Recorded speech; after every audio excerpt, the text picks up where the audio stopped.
road. Will you receive or defer? I will receive. All right, Gator, here we go, man. Sound confident. I like that. Saturday, who's more likely to win? Indiana over Ohio State or Army over Notre Dame? Let me start by saying the question again says more likely. It doesn't say will. It says more likely. So I will make the case for Indiana. Nobody believes they can, but their defense is legit.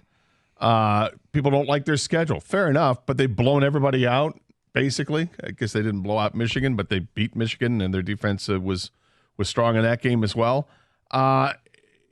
If they can stop the run against Ohio State, which is a monster if, but it's Indiana's calling card. They've been able to stop the run. If they can't, and then just pin their ears back and go after the quarterback, I get that Ohio State's got these great receivers, but I'm not sold on their quarterback being great. They can get some pressure on there. They can make things interesting. And Ohio State has not blown everybody out. There have been times, and they've definitely struggled with teams this year.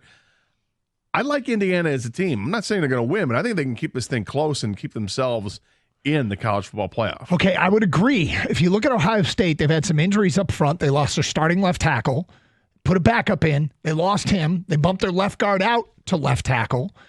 And they've had mixed reviews, maybe playing a little bit better of late. And then a rumor started that they lost their starting center to a torn Achilles in practice this week. Now it's being reported that is indeed the fact. Indiana's got the leading guy who leads the Big Ten in sacks and TFLs in Mikhail Kamara. And C.J. West was one of the most, but defensive lineman for them was one of the most impressive players I've seen in person this year. Plus, IU can score. I think Indiana makes this a game. And yes, I think they can win it. Yeah, I'll definitely take Indiana over Ohio State. I think, Notre Dame had that one hiccup earlier in the year, but they've been pretty much rolling ever since.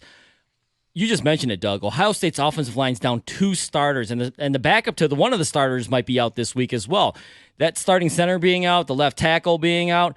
Indiana's got really outstanding defense. Kamara, I expect him to be in the backfield all day. They can stop the run. They can get to the quarterback. I think Indiana's got a decent shot at this.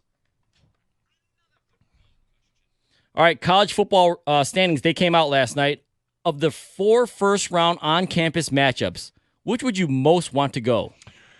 Okay, so what I love about this is all 4 of them are in the Midwest. This is the kind of thing that we've dreamt about, is teams from down south having to come up and play in the Midwest. Alabama would be at Notre Dame, Georgia would be at Penn State, and Ole Miss would be at Indiana. The other game would be BYU at Ohio State. Out of all those games, I think the game and the trip and everything involved that I would most want to be at is Georgia at Penn State. First of all, I love the stadium. The campus tailgating's great. I think the game is fascinating because I actually think Georgia is low-key the best team in the country. And I think that, given their schedule, and I would right now pick them to win it all. The James Franklin factor is always like, is Indiana, or is Penn State going to punt on 2nd down and 1? Like, you never know what James Franklin might do. So I think I would go to Georgia at Penn State. I love all the matchups, the way they are on paper. On paper, it's great. But to me, there's only one game that's really worthy of wanting everybody to go to. Alabama at Notre Dame. I mean, if you love college football, this is the matchup for history's sake, right? These 2 massive programs facing off in South Bend would be absolutely fantastic. That being said, otherwise, I think the Ole Miss at Indiana would be great too because of the SEC Big Ten. I love to see the SEC Big Ten matchups, but overall, I think it's Bama at Notre Dame. I've got Georgia Penn State as well, Doug. I think this felt like it could have been the national title game at some point, right? And I know Penn State, ended up losing earlier, but this is a great matchup. It's got a Big Ten school, so kind of, if you want to say local interest here, you got the SEC because it just means more out there. But that's the game I would choose. And by the way, Doug, this is the reason, one of the many reasons why college football rankings, things like this come out so early, so people can talk about it and build up hype and things like that. That's why they do it, man. All right, Deion Sanders quoted on ESPN, "I'm not going anywhere." Do you believe him?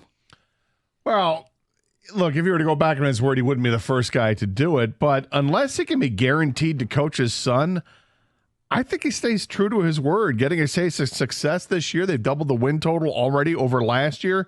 And only he knows what lies behind Shedeur and Travis when they move on to the NFL. If he feels confident that the guys he's got coming down the pipe are going to be good players, then I think he stays because he's got more to accomplish. By far, he's got more to accomplish. And and the conference that they're in, they can win that at some point if he continues with the recruiting. I think he is going to stay. Yeah, they can win it this year. You mean when he's guaranteed to coach his son at the NFL level? Yes. Yeah, okay. Because Shiloh, I don't know if Shiloh's coming back. Shador's already committed to the East-West Shrine game and said, I'm not registering for classes next semester. So he's gone. I hope he stays. And I love his quote. I put my kickstand down, which is that's one of the things that makes Deion so great. Is what a cool quote. He's good for college football. I want to believe him, but I don't. Oh. I think he's going. Yeah, I don't know if he stays or not, but do I believe his statement of I'm not going anywhere? No. Have you guys watched college football or seen the college football landscape recently? And this is no disrespect to Deion. If the Pope or the Dalai Lama were the head coach of a college football team, I wouldn't believe them either. This is where we're at. And this is one of the reasons why I get so upset and annoyed by head coaches that are mad their players are leaving, the transfer portal. You guys bail all the time. You guys get paid the big dollars, the big money. This is just part of where college football is. It's basically professional sports. Let me just say this, though, because college football has turned into this without a doubt. You need a salesman to be your head coach right now. And is there any better salesman than Deion Sanders? To get the donors to donate, to get the NIL money for his players, I think he's perfect for college football. Yeah, and he could still leave. He could. Sharon Moore and Jonathan Smith, they're in their first seasons, but realistically, guys, they're probably not in any trouble of losing their jobs.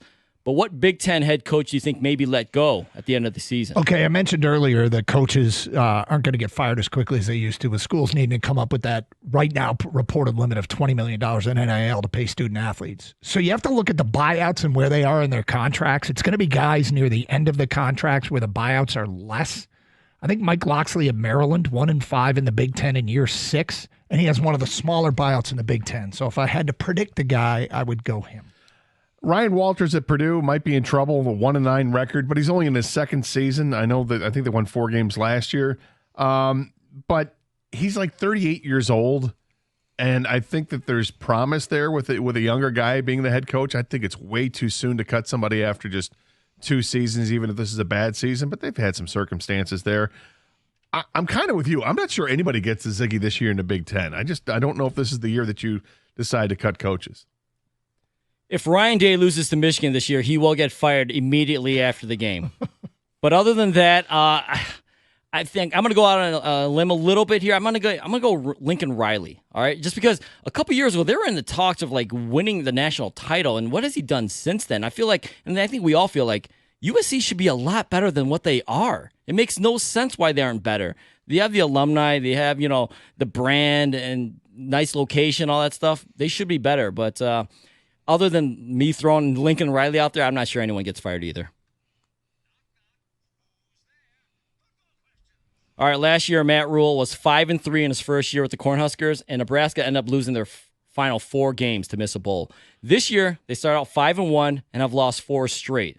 Their last 2 games, Wisconsin and at Iowa. Can the Cornhuskers ever turn this thing around under Matt Rule? Yes. Because they have the quarterback. Raiola is going to be the reason. He's going to stick around there, and he's the reason why they'll hit the portal hard and bring in some quality players.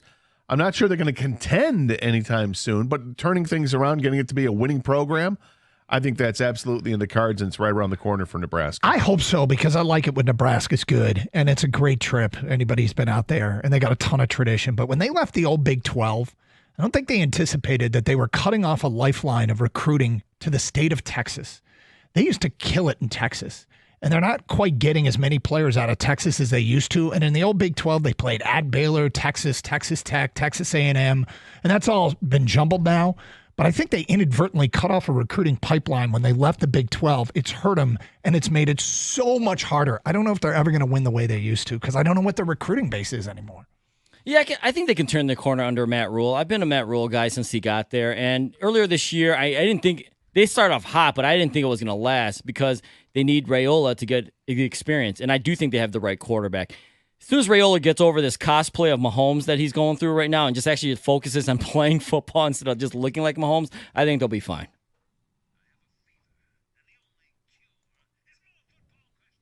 All right, the D2 playoffs start this weekend. Ferris State is a 1 seed.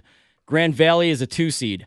Pick a sleeper and give us an interesting fact about that sleeper. Okay, so we got into the D2 brackets here a little bit and had some fun. I'm going to go with Miles University, the 4 seed down south. It's right between Phillip Tech and Robert College. I've never heard of Miles University. Is it named after one guy? Don't know, but they're the Golden Bears. They're coached by former Bengal and Redskin Sam Shade.